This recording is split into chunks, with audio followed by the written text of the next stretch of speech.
Hi everybody, my name's Alex. I'm one of the English specialists here at SCL Education. Today what we're going to be looking at is I'm just going to give you a brief overview of the exam board expectations for your GCSE English language exam, paper 2, the creative writing.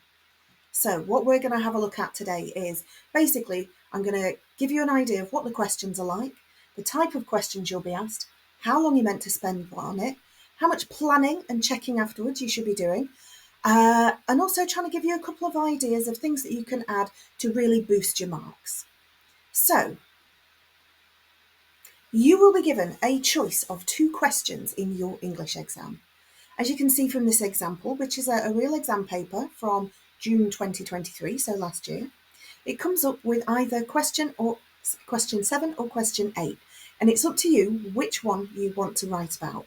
You do not do them both. You will only get marks for one of these. You should spend approximately 45 minutes on this task.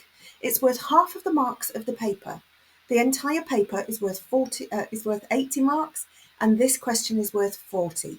So you want to be spending approximately half the time on this question. Now, I want to make sure that you read the questions carefully before you begin, and I would always highly recommend getting a highlighter or coloured pen or anything. Just highlight those key words, underline them, make them obvious, so that once you've started, you can go back to the question and those keywords will pop out at you. So things to consider. The first example on this slide shows you, it says, write an imaginative piece that starts with the line, "We had a very clear plan. What could go wrong?"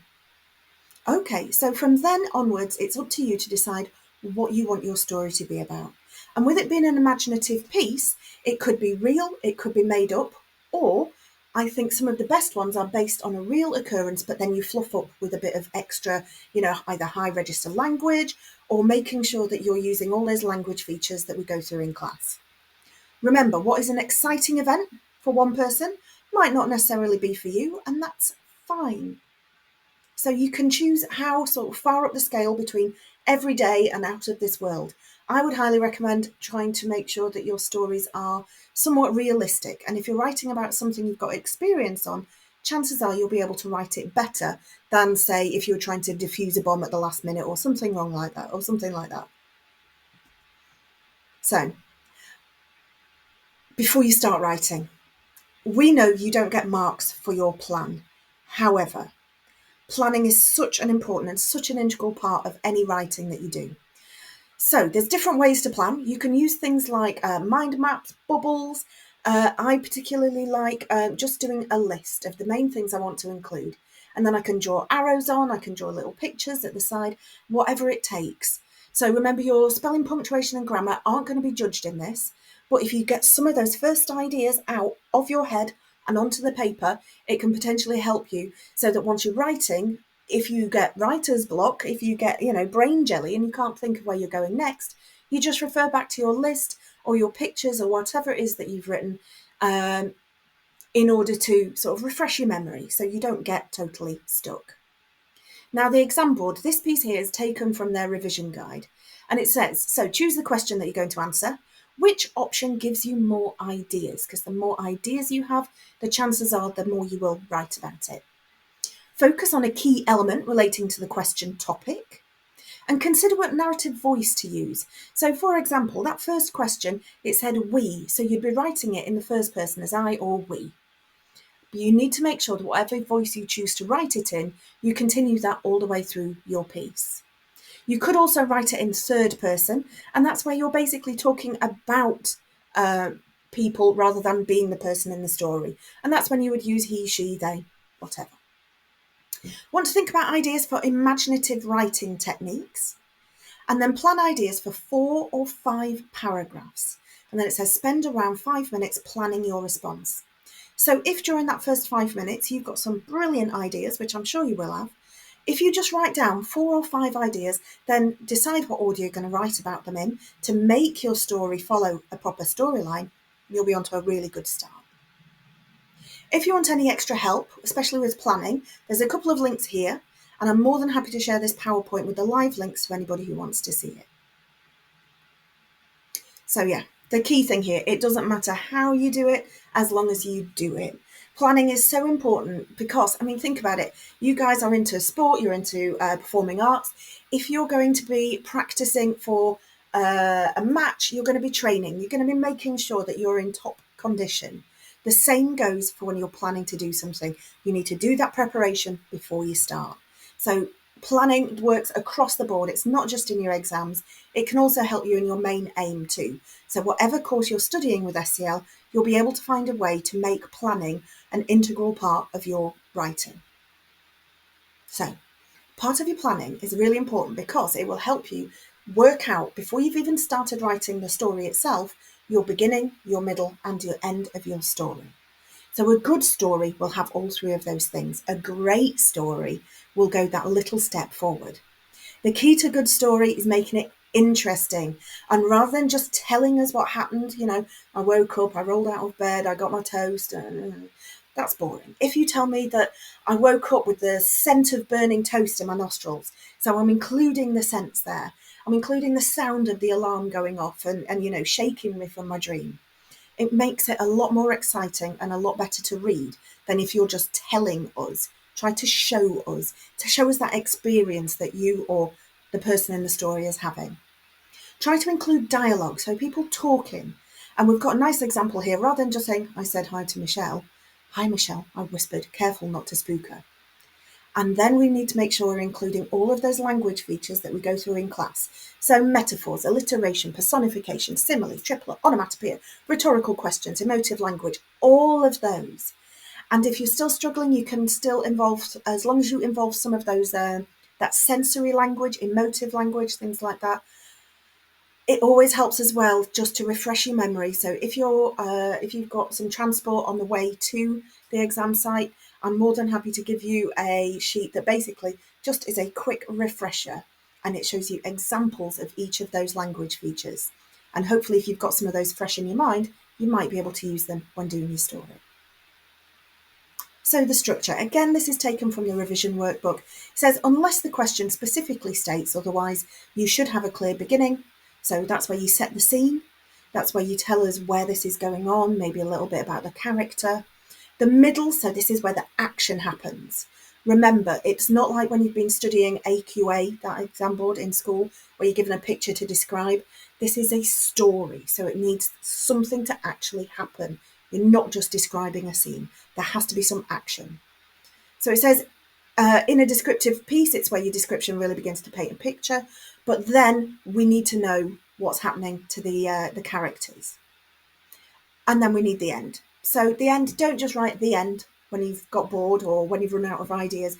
Please try to wrap it up. Imagine if you were watching a film and it just ended 3/4 of the way through and it just said the end.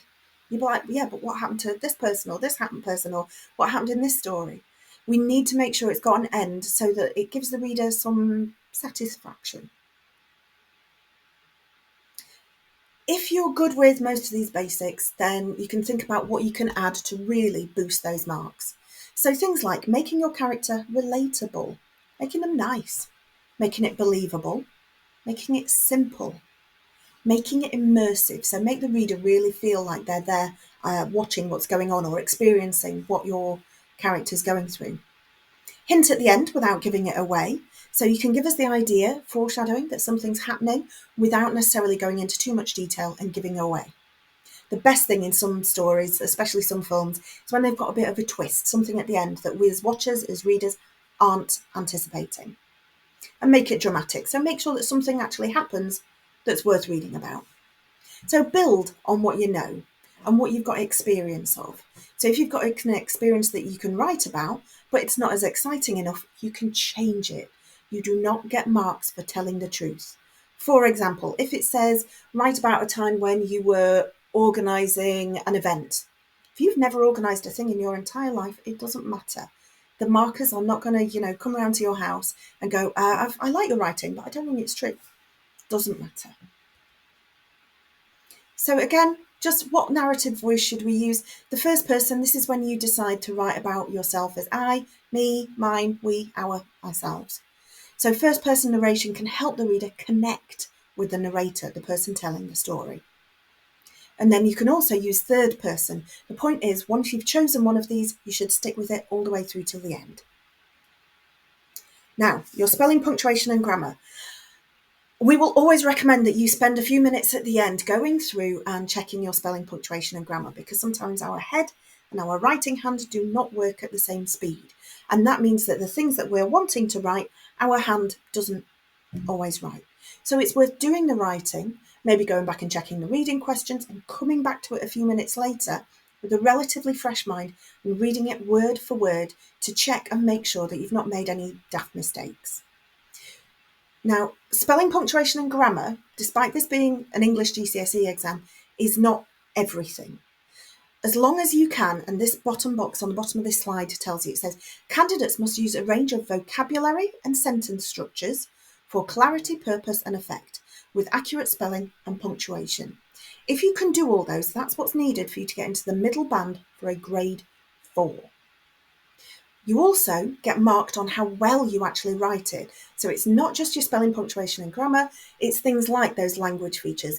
And if you read this top box, it says, have you communicated clearly, effectively and imaginatively, selecting and adapting tone, style and register for different forms, purposes and audiences. So if it says you're writing something for your peers, you could potentially make it funny. If you're just writing an imaginative piece, think, okay, so the event I'm talking about, was it sad? Was it funny? Was it terrible? Was it? And use that tone to sort of set the piece, set the tone of the piece all the way through. So the most common spelling, punctuation and grammar errors. The ones that we see are more often than not, there's a lot of homophones, so words that sound the same but have different meanings. So we've got things like there and there. Again, you can see on this, we've just copied and pasted some of these most common ones. And again, if you need the live PowerPoint from this with all the live links, you can see there are revision links on there to help you remember how to spell or how to remember which of these particular versions of the words you're going to be using. Now, this one is incredibly important because paragraphs were one of the things that as a group of teachers we noticed a lot of people missed out on when they were doing their mock exams. So paragraphs break up your writing into clear sections. And if you've done the planning at the beginning and written out your ideas and what order you're going to write them in, then what you can do from that is basically do a paragraph about each one. So one paragraph is about each part of the story. So whenever you start a new point, that's when you start a new paragraph. If, however, you have written a great big chunk and then you sat back and looked at it and thought, oh my God, I need to put paragraphs in there. If you do 2 forward slashes next to each other, you can just write them in by hand. Personally, I would always write a NP, standing for new paragraph. And then what that will do is show the examiner that although you didn't write the paragraphs in at the beginning, it does show them that you have thought about paragraphing and as such structure, and you would not get marks for missing them out.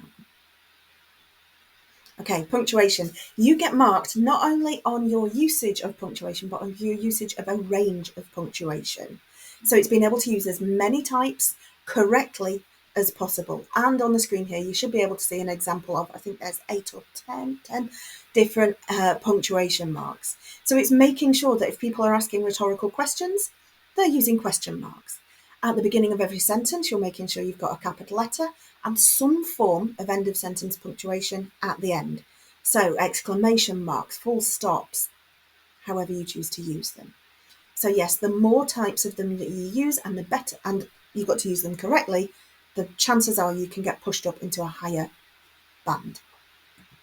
And then the last thing I'm going to talk about today is the language features. So this piece is your chance to really show off that you know what all of these things are. You know alliteration, you know similes, you know metaphors.